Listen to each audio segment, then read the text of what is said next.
The following opinions are solely those of BoatTEST.com and its test captain. Hi, Captain Steve for BoatTEST.com, and today I'm on a new boat from Fountaine Pajot, the 44 motor yacht. I'm going to do a full sea trial and performance evaluation. We start from the full beam swim platform. There's a fixed section that comes out 12 inches and then a hydraulic section that comes out 4 feet 6 inches. Over to the starboard side, there's a ladder that automatically deploys as the platform comes down, and then there's a swim reboarding ladder all the way to the starboard side. The control panel for the platform is over on the port hand side stairwell. It can also work with a remote control, and I'm happy to see that there's a safety catch involved. You have to bring the platform up before you bring it down. That way, one of the kids isn't going to come and accidentally hit the button and drop it down, especially while we're underway. There are stairs to the cockpit to both port and starboard. To the starboard side, we also have a freshwater shower. Now this boat has a symmetrical layout with the same size side decks to both port and starboard. Let's take a look. The side decks are quite wide at 32 inches between the rail and the cabin sides. These rails come up 25 inches. As we continue forward, we have the spacious and inviting gathering area at the bow that consists of 2 sun pads. They can be adjusted in the chaise lounge position. There's storage in between the 2 lounges, and additional storage just ahead is extremely deep and lends itself to containing the lines and fenders. Now the cockpit's going to be, of course, our first gathering area, and it's exceedingly comfortable. Bench seating across the stern. We've got an extended overhead that starts at 6 feet 8 inches and increases to 7 feet 1 inch. And take a look at this. There's a drop-down shade for added protection. I'm happy to see safety gates to both sides. There's no locking position, but when it's closed, you can lean against it and it stops. I'd like to see a bumper here to protect the fiberglass. The flying bridge is our next exterior entertainment and gathering area, and it's accessed by stairs to the port side of the aft deck. I like how the curving stairs take up less space in the aft deck. Once we're on top of this flybridge, look at the space that we have up here for entertaining. It starts with an L-shaped sofa wrapping around a teak table on 2 stainless steel fixed pedestals. Just ahead, sink, plenty of open counter space, trash. Underneath, refrigerator with a pull-out door, storage. Also notice how the sink has a pull-out sprayer. Over to the left-hand side, comfortable sun pad with pillows held in position by Velcro. Be nice if we had forward-facing seating, and Fountaine Pajot seems to agree, because this is easily convertible by simply flipping that into position, and there's our forward-facing seat, and we can do the same thing with the next seat. Overhead, we're protected from the elements by this hardtop that's got a fabric sunroof that pulls back manually. Transitioning to the interior, look at these sliding glass doors, fully open. They give us an entryway, 4 feet 8 inches wide, and also notice how the doors open all the way to the port side, giving us an opening of 7 feet 6 inches. And when we come in, look at all this open space, starting with overhead 6 feet 6 inches. Now, I'm happy to see that we have a galley right in the center of the 2 gathering areas. It's a U-shaped galley, plenty of counter space, and this is a solid surface counter, stain-free. A double convection cooktop, and I'm happy to see that Fountaine Pajot put their money into the high-end appliances. These are all Bosch electronics. They save money elsewhere, and we'll get into that shortly. I'm also impressed with the amount of storage. It's seemingly everywhere on this boat, including, look at this, in the deck where we have an extra cooler. While on the subject of storage, I'm happy to see that we have not only soft close drawers, but look at, they come out all the way, so we have full access. Storage continues around to the side. All available use of space. Convenient bottle storage, more storage onto the side. This can be swapped out for a wine chiller, and take a look at this. To access the storage in the deck. Now to me, this creates a better solution than having a latch here. The latch has got to be flush mounted. If anything gets under it, it's going to be sticking up a little bit, creating a trip hazard or stub your toe. This is an easy solution. As we come into the gathering area of the salon, it's an 8-inch step up, and notice how the overhead increases so that we maintain our headroom. We've got opposing seating to both port and starboard. To the starboard side, it's a couch, L-shaped sofa over to the port hand side. The table is on an electric lift pedestal, so we can set it for dining or for cocktails, and I like how it's easily transitioning into a dining table. And notice the drawer underneath. Now back in the galley, I talked about how Fountaine Pajot puts money where it needs to be. For example, the Bosch electronics doesn't put them where it doesn't need to be. Take a look here. manually operated blinds, manually operated windows to both port and starboard, and I'm also impressed with the creative use of space that seems to be pervasive about this entire boat. As an example of that, instead of having a TV that comes up on an electric lift, we're able to maintain the headroom down below and have a TV that comes out from the side. Notice how there are strings to both sides that support the blinds so that they're not flapping back and forth as we maneuver through a seaway. Here's another example of where they've saved on cost. Look at the overhead. Small insert area that's wrapped in vinyl, but just molded fiberglass texture. Now let's take a look at the accommodations, which on a Fountaine Pajot consists of the owner's suite over to one hull and the guests over to the other. Let's start with the owners. Once I'm fully down the companionway, there's plenty of storage to one side, and I notice there's storage to the other. This can be optioned out for a washing machine, which answers the question of why isn't there a door right here blocking off the master stateroom. The door is here because in case we have the washing machine running, we can still have quiet in the stateroom. Now, let's take a look at how the owners are treated. Well, comfortable accommodations for the owners. It's an open and airy space with ceiling 6 feet 6 inches off the deck. Island queen. Notice how it's down low, 1 foot 8 inch off the deck, so we don't have to climb up into it, and it's mounted to thwart chips facing the hull side window with an opening port light. Now down low there's a small area that comes up just to the side because of the hull side. My foot hit it once or twice, but after that I knew it was there, and then it became inconsequential. Again, storage just everywhere, including 5 drawers that again open full length and close with a soft touch. I'm also impressed with the fact that there's an actual mattress here, not just a foam pad. And to the other side of the berth, more storage, both forward and to the sides here in the form of a vanity that really could use a mirror and a support strut. And while on the subject of mirrors, there's not a full-length mirror in sight. And look at the storage compartments in the deck, how deep they are, and there are 7 of them on this deck alone. As we continue forward, more storage in the form of his and hers closets, well, hers and hers. Notice how they're squared instead of being tapered, so we can actually hang clothes in them.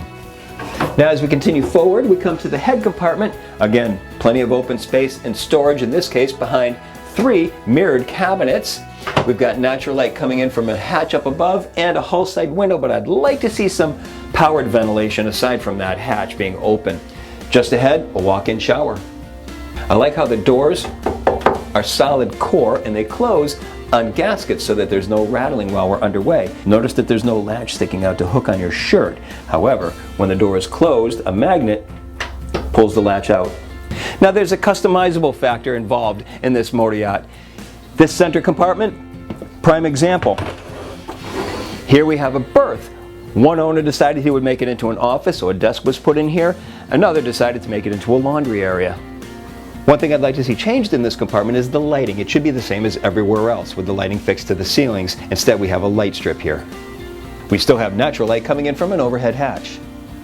The guests will be over to the starboard hull, and again as we make our way down the companionway, more storage is just everywhere on this boat. Once down below we have 2 staterooms, one aft that has a private ensuite head and one forward that will also be utilizing the day head. Let's look at a couple of details of this aft stateroom. There's a queen-size island berth, a thwart chips again just like the master, and it's facing a hull side window with an opening port light. The head has its own walk-in shower, a little bit small, but there's still room here where we could add some shelving for a bar of soap and perhaps some shampoo. The forward stateroom has a bit of a V berth, accessed from the foot of the bed. There's a hull side window, again with an opening port light and natural light coming in from an overhead hatch. The day head, another walk-in shower, but again, no place to put even a bar of soap. And again, to this side, 6 storage compartments in the deck. The engine rooms are accessed from decks in the aft cockpit. Let's take a look. Both compartments, of course, have the Volvo Penta IPS 600s, 435 horsepower. The starboard engine room also contains the Fisher Panda generator and the cruise air system. The port side also contains all the engine start and house batteries. Just ahead of the deck hatches in the aft cockpit, fuel fills, and notice they're recessed, so if we do happen to have a spill, it doesn't get onto our teak and it's easy to clean up. To the left side of the companionway is the ship's main electrical panel. As for the ground tackle, the anchor and windlass are, of course, center mounted and on an elevated platform just ahead of the center storage compartment between the 2 lounges. Access to the all-chain road is at the forward section of this storage compartment. The anchor is suspended by a stainless steel davit. A cleat is alongside to take the strain off the windlass. Additional cleats for securing the dock lines are to the sides. Gotta love this helm. Starboard mounted and nicely laid out panel. 17-inch display over on the left-hand side that we can control everything from. Over to the right-hand side, the Volvo Penta EVC display and the ignition start stops. Defroster so we can keep all the windows clear. Compass mounted in the middle. And yes, the steering is mounted to a tilt base. Double wide helm seat with a flip-up bolster and flip-up armrests. To the starboard side, the digital engine controls with its host of optional features, and just behind, the IPS joystick, and I'm happy with the positioning of this because I can turn around and face the stern while manipulating the joystick and back into a slip with a clear view of both sides of the stern. Now notice that we have a Raymarine display here. Normally Fountaine Pajot adds a Garmin display. This one the owner decided to have. With the Garmin display, however, it's completely tied into all of the systems on the boat, so we can control all the lighting, air conditioning, entertainment, all from this location. In addition, we have iPad minis that can be put around the boat so we can control from wherever we are, and we also have a Garmin watch so we can also control everything from our watch. Of course, the watch is also synced via Bluetooth to your smartphone so you can see who's calling you and who's giving you a text message. And even though we have so much controllability with the Garmin displays, there's still manual switches for things like the horn, the windshield wipers, and the washers. The Flybridge Helm, much the same as the lower helm, single Raymarine display over to the left-hand side, Volvo Penta EVC over on the right-hand side, compass mounted directly in line with the helm, which is on a tilt base, engine controls, and then the joystick over to the right-hand side. And again, we have Raymarine instead of Garmin, which is going to be on every other boat. This owner requested the Raymarine. And don't forget, with that Garmin system, we still have control of the lights and air conditioning through an iPad or our watch. We got our first look at the MY44 at the Fort Lauderdale Boat Show, and when it came time to get underway, it gave us our first impression of how well this beamy yacht handles tight confines. And frankly, with our IPS drives, there were no surprises. We had a strong cross current that we were able to tame, even when we had the occasional pop-up hold position here and there. It had plenty of authority to keep us in one spot. Once moving, a simple transition to the throttles returned us to traditional controllability with the steering wheel. And frankly, with this sort of traffic, it's comforting to have the good control authority that this yacht presents. Both helms were comfortable to operate from, and here, when standing, the wheel falls right to my fingertips. That's a trait that's lost on a lot of builders, ergonomics. The Fountaine Pajot MY44 has a length overall of 44 feet, a beam of 21 feet 7 inches, and a draft of 4 feet 3 inches. With an empty weight of 44,100 pounds, 1/4 fuel, and 7 people on board, we had an estimated test weight of 46,237 pounds. With a pair of 435 horsepower Volvo Penta IPS 600s turning at 3,600 RPM, we reached our top speed of 23.8 knots. Our narrow cat hulls and level acceleration attitude combine to produce a linear performance curve, so there's no real best cruise per se. It's more appropriate to let the current conditions and comfort set the speed.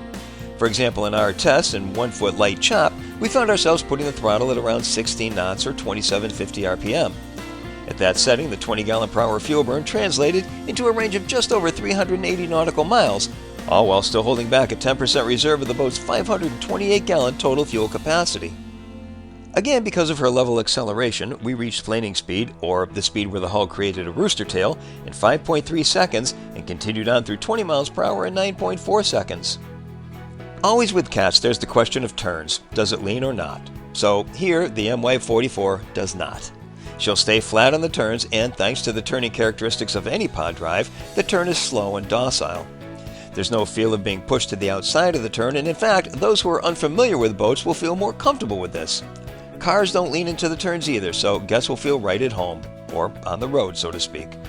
Now, while we had calm conditions, the steady stream of large yachts coming out of the port gave us some decent wakes to test out her handling. Taking the waves on the beam presented us with just a slight roll as expected, and tracking remained arrow straight. With a following sea, she slices right through the back of the forward wave with her narrow entry and again remains dead straight. And with the waves just off the bow, we transitioned cleanly through with no spray and yet again, no change of heading. With the waves coming head-on, we did have the sneeze effect where the air pressure between the hulls pushed the mist up and over the bow. Just take the wave slightly off the head and it's gone. And when it came time to return to the dock, her handling characteristics were predictable and well dialed into the joystick. Precision maneuvering is actually quite easy and bodes well for those transitioning up from a smaller boat. Well, that's my full sea trial and performance evaluation of the all-new 44 motor yacht from Fountaine Pajot. For BoatTEST.com, I'm Captain Steve. We'll see you on the water.